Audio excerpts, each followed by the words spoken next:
is that my great-grandfather, Francis Harling, lay near a fox run practically all one day to get this fox for young Carl Akeley to stuff. That's basically the story.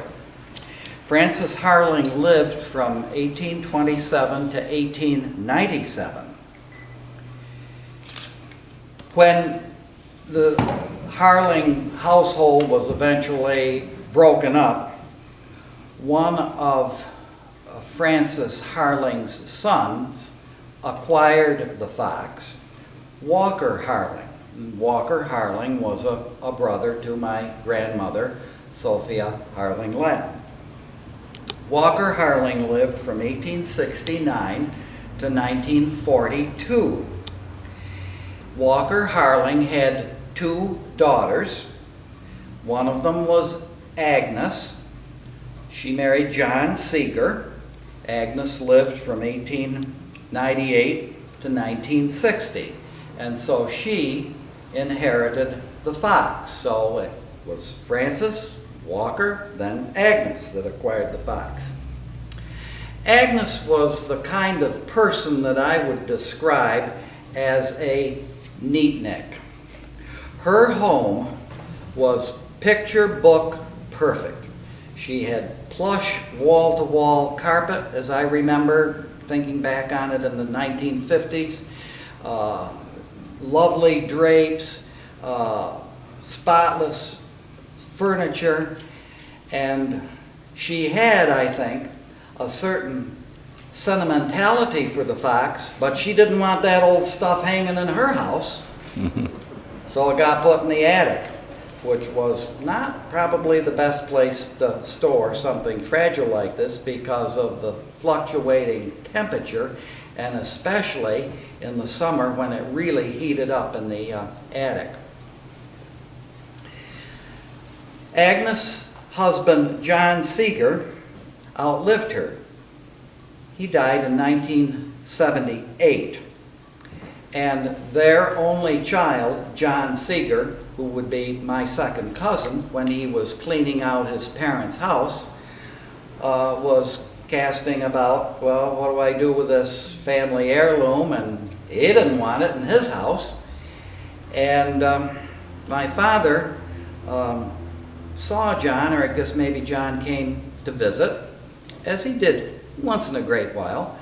And so my father said to him, well, we have a collection of stuffed birds that are down at the museum, and it would seem likely that Bill, curator of the museum, might like to have the fox there. So the three of us got together and consulted, and John was more than willing to give the museum the Harling stuffed fox. That was in 1979. And we knew, because of the story handed down about it that was done by young Carl Akeley, C.E. Akeley here in the corner, painted in the reverse side of the glass, that, and knowing a little bit about Akeley, we know he'd left the area when he was a young man, and so we sort of figured that the fox must have been done very early 1880s. Well, then, getting into the restoration process, it was discovered that some of the paper mache work on the inner case was made out of the Holly Standard newspaper dated 1879.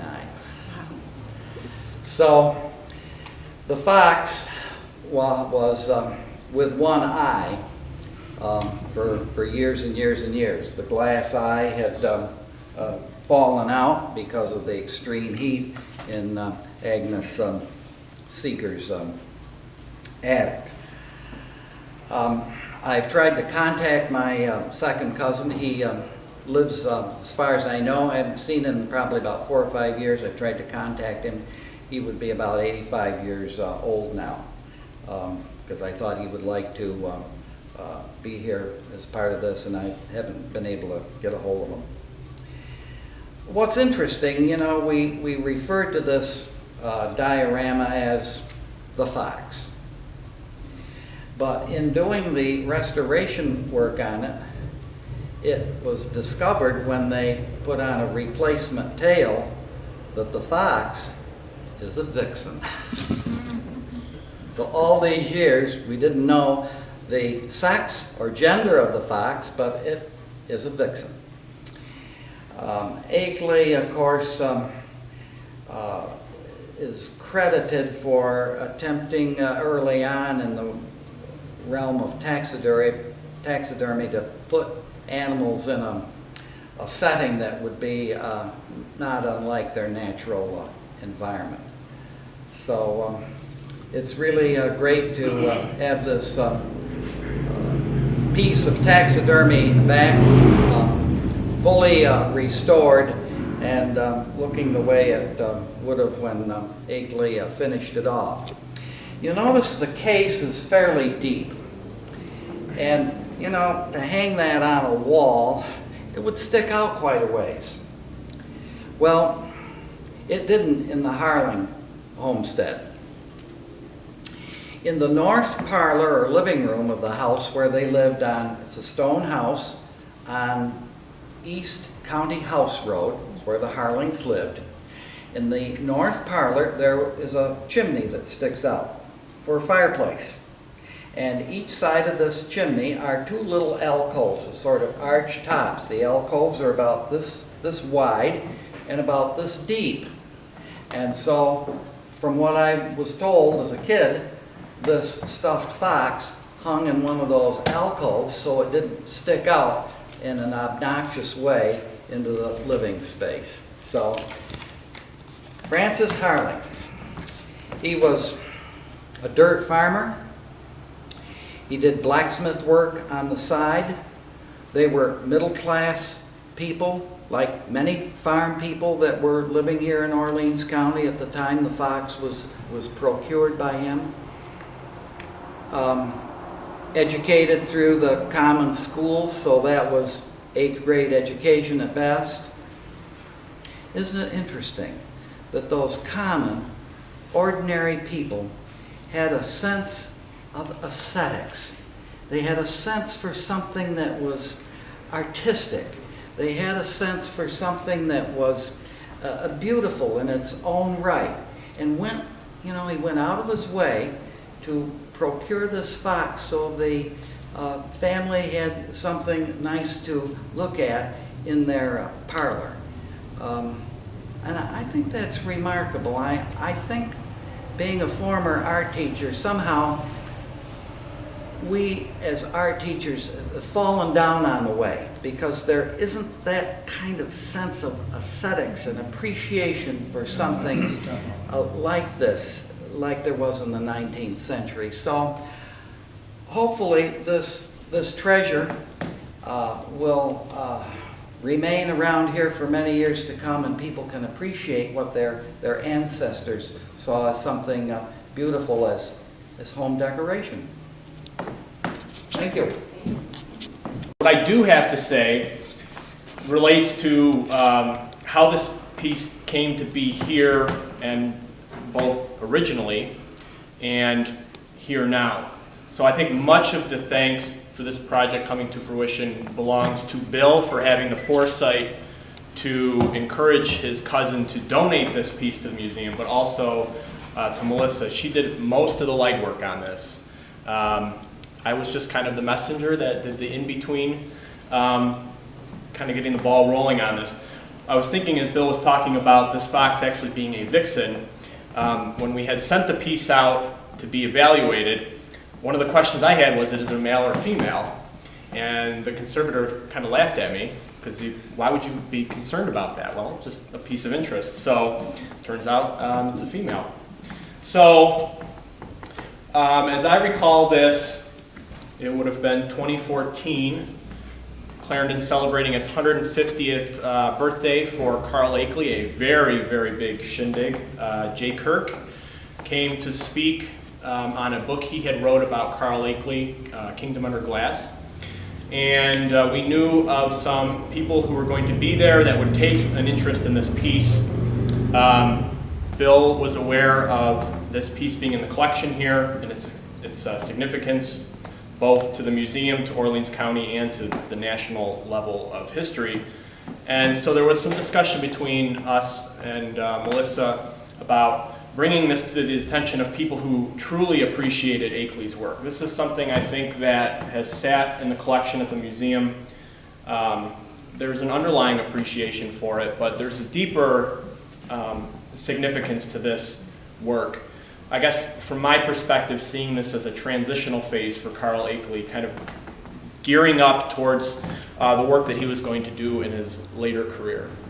So we actually sent this off for evaluation. As Bill mentioned, his eye fell out, and if this was made of wax, you would have swore somebody took a lighter and melted the fox's tail. It had all fallen off.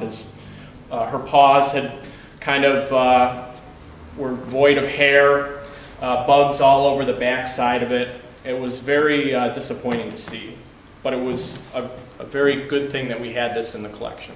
So we kind of took a risk and passed this off to George Dante for evaluation. And it kind of got to a point where we almost forgot about it a little bit because it was a long, drawn-out process. But eventually George was able to take a look at this and give us an estimate on what he thought needed to be done, and most importantly, how much it was going to cost. So then that became a concern for the museum. How do we conserve a piece like this, of this significance, with the funds that we have available? So I think I remember sitting around the table at a board meeting, and the question was brought up. And there was some debate, and the museum wasn't sure how we were going to go about fundraising for this. And I believe Bill stood up and contributed $500 at that meeting. Grace and Gary Kent did the same. And I believe Georgia Thomas also contributed $500 to that. So that process got the ball rolling towards our final goal of, at that point in time, I think it was around $5,500. And then as we neared the fall, submitted a grant to the Elizabeth Dye Curtis Foundation in the amount of $3,000. I had wrote a grant for them the previous year for another project, and they'd only given us a portion of what we asked for, but this project they gave us the full amount. So they understood and appreciated the value of this piece as well. Now, as time went on, Melissa was asked to do a presentation for the Daughters of the American Revolution Orleans chapter, and they also agreed to contribute $1,000 to this project. So much of the thanks for the completion of this restoration belongs to those individuals because of the financial contribution, but also because of the legwork that people like Bill and Melissa have done over the years to make this possible. Looking at this fox today and knowing what it looked like before, it's absolutely stunning. It's a little surreal to see it having come to fruition, but if we understand this as a piece of national significance, the work that Carl Akeley did, and you'll hear from Melissa in a moment, from the preservation of endangered species and giving generations the opportunity to look at natural specimens the way that they existed in real life. So I'm going to bring up Melissa right now. As a historian, was telling the little kids about Carl Akeley and the things that he had done, and he'd grown up in Clarendon, and we had very little in the way of information, but one of the pieces that I thought was interesting was this painting that we had at the town hall hanging in the boardroom that a resident had done in the 80s, I believe.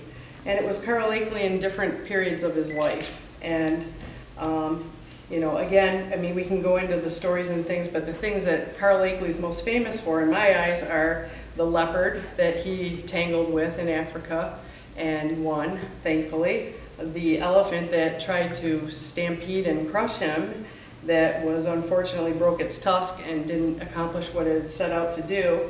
And, you know, being up in the mountains with the gorillas, and his sole purpose there was he went to collect 10 specimens. He came home with 5 because he knew that if he took a lot of them that he was making it worse.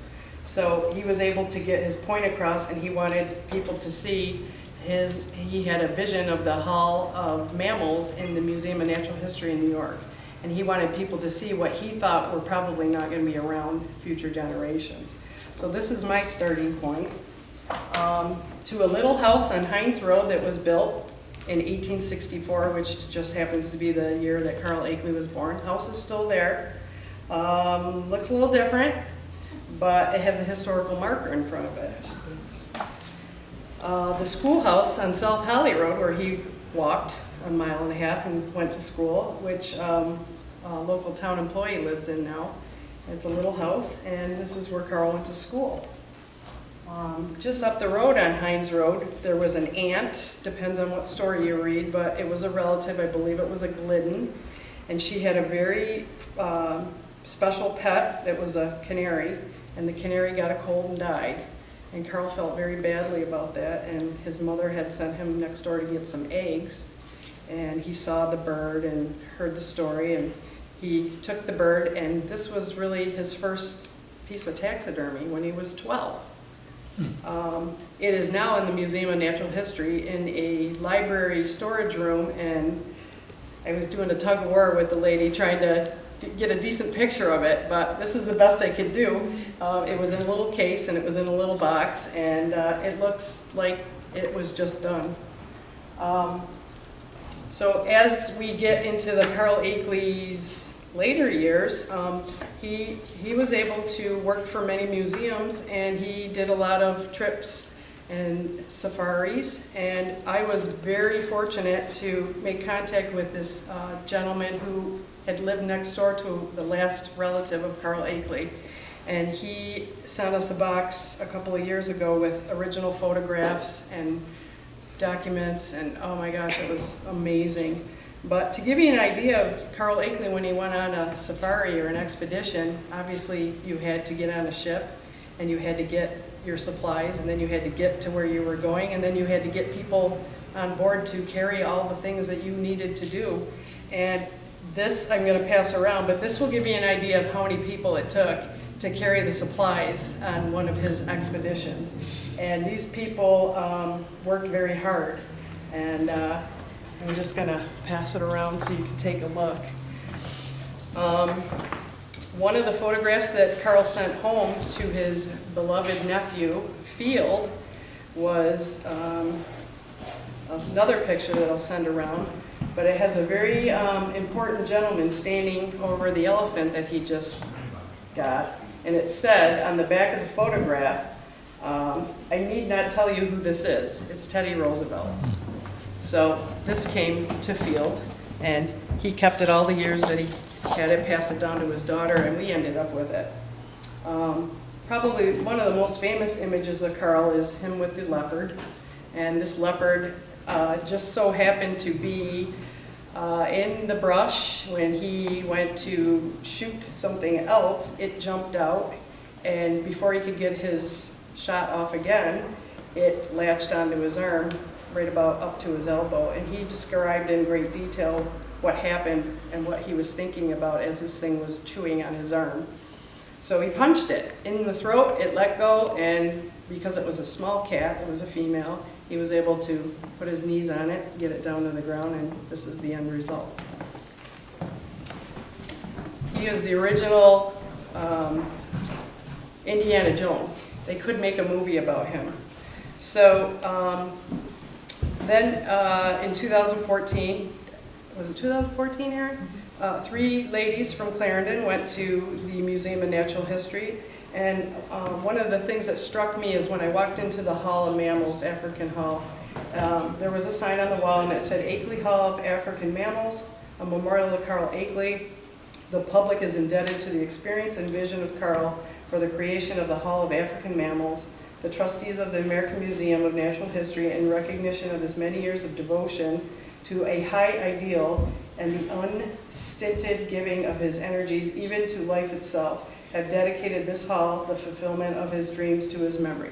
The hall was obviously completed after Carl died in 1926.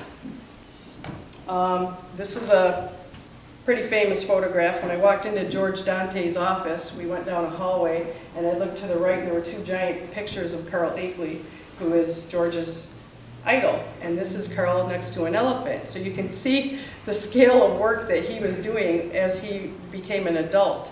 And it's pretty amazing.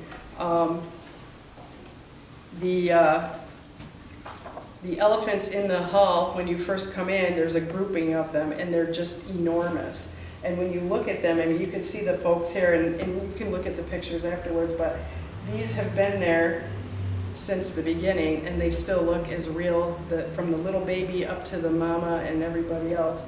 And it's just amazing to see, and to be there and looking at it instead of seeing a picture of it.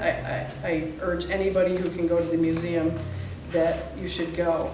Some of the other dioramas in the museum, which I'll pass around, if you're standing looking at a diorama, it's quite large, and the depth of it is similar to this, and you're looking at all the painted scenery in the background, and you feel like you're standing right where this was done. And it just, the dimension is amazing. The detail of work that was done, right down to the broken eggshell from the bird after it hatched, is truly amazing. The grasses and all the things that they put into the painting, and then the actual taxidermy itself. I'll pass these around, or you can look at them later. And again, this is another one, and they look as stunning as they did the day he did them. So I was very fortunate to get a tour, and one of the folks that actually was really instrumental in all of this happening was John Ginelli. I was told by Aaron that he had helped write the book that Jay Kirk had written. Get in touch with him. I called him on a Friday night, and it was about a month before we did Carl's 150th birthday party, which was Aaron's idea. And I said, hey, this is Melissa, I live in Clarendon. I was wondering if you might be interested in speaking, thinking there's no way this guy's coming. He called me that night and said, I'm coming. So I was very excited, and that kind of started everything, on this end of the Fox. So as Matt said, this thing was pretty bad when it went out. Missing eye and all. Bird inside the case was just reduced to feathers. It was in bad shape, and we were just like, there's no way this is going to be restored properly. We'll have to replace it, and we didn't.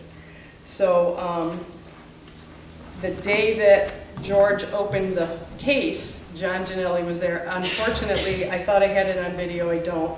But as George took the back of the case off, I saw him go like this. And I said, what happened? He goes, I got the eye. And the eye had rolled out of the back of the case into his hand. So as Bill mentioned earlier, there was a tiny little piece of the Holly Standard, and I could tell by the font or the print that it was the Holly Standard, and all we could really see was December 4th, 1879. So D. Robinson was able to get me the actual copy of the page that was crumpled up inside this diorama. So I have that. Mr. John Ginelli was going to be here today, and he, for some reason, was not able to come. So he sent me something that was talked about pretty frequently, and that was Carl, when he was a young boy, he met David Bruce. Prior to that, there was somebody that was in the school with him that had a book about taxidermy. And for $1, Carl bought this book from him. And it was called The Taxidermist Manual. It was published in 1865. And it was something that Carl enjoyed looking at, was very interested in. And it basically told him, which I think is a direct correlation to this fox, skinning a mammal in specifically mounting a fox. So there's a few pages that John sent out of that manual, which I won't read because I don't truly understand taxidermy, but I do know that a lot of it, the chemicals that they used back then, they do not use now. In fact, they called it poison. So they were soaking and dipping and doing things with poison, which is arsenic and some other materials, and wires. And some of the earlier versions that Carl saw of taxidermy were like overstuffed animals, and they looked freakish, and I think they scared him. So what he set out to do was to put it in its natural environment, and also to make it look as real as possible, right down to the curves and lines of what was under the muscle, and not these big stuffed crazy looking, scary things. So another book that was written, and it was written by Carl Akeley, was called In Brightest Africa. And it said, as a matter of fact, by the time I was 16, I announced to the world I was a taxidermist. I borrowed a book that originally cost $1, and from that book I learned taxidermy up to a point where I felt justified in having business cards printed stating that I did artistic taxidermy in all its branches. I went so far as to take lessons in painting, and in order that I might paint a realistic background behind the mounted bird or animal. I believe my first attempt in this direction is still in existence in Clarendon, but I'm a little afraid to go see it. I don't know what he's talking about. Is he talking about the canary? Is he talking about the fox? I don't know. So the last thing I'm going to talk about is, in addition to taxidermy, Carl was a sculptor. He had over 29 patents that I could find, specifically for the Akeley pancake camera, which was a camera that they could move along with the movement of the animals without it being choppy. And then it was also used during World War I for some missions that were in need of cameras. And some of the bronzes that Carl Akeley did were very small, but some of them were very large. And he, the detail in, you can see every rib on this gentleman, and his spear, and the expression on his face. And again, I will pass these around, or you could come and look at them. But lastly, what I'd like to say is Carl Akeley had a remarkable life. From his humble beginnings, he forged a path forward with such drive and determination. From his first real big opportunity with David Bruce and then Ward's Natural Science in Rochester, he was catapulted to unimaginable heights of invention and exploration. Preservation, taxidermy, museum work, etc. would generate an entire library of books if we were to have everything that he has done in one location. The Akeley camera and the war work that he did made him one of the few, if not the greatest men of American natural history. And that's where we are.